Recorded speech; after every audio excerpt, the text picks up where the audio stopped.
In Columbia, South Carolina electors cast their ballots for president and vice president at the State House this morning. President Donald Trump won the state with 55% of the vote in November. Our Jason Raven was at today's ceremony and tells us who they voted for and what's next in the process.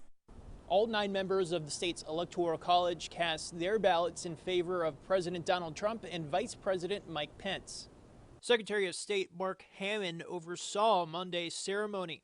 I have certified the electoral certificate of vote for the election of Michael Pence as Vice President and Donald J. Trump as President. Now, South Carolina has 9 electoral votes based on the number of members of Congress the state currently has. The 9 electors sat spaced apart wearing masks while they cast their ballots. Americans, rise to the challenge. We can walk and chew gum at the same time.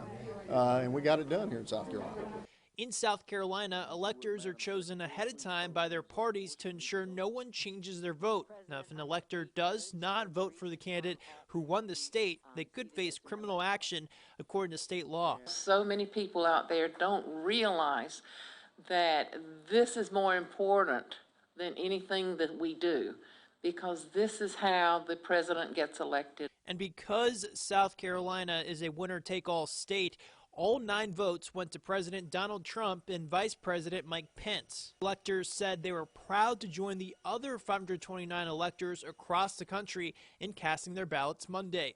South Carolina's electors say they hope the Electoral College stays in place. Something that we really need to work to protect, because people will take this away from us.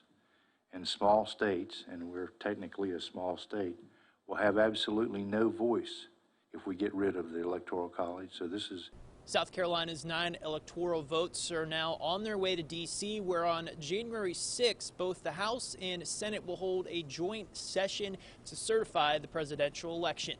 In downtown Columbia, Jason Raven, 7 News. Former Vice President Joe Biden is expected to receive 306 electoral votes. President Trump is expected to receive 232.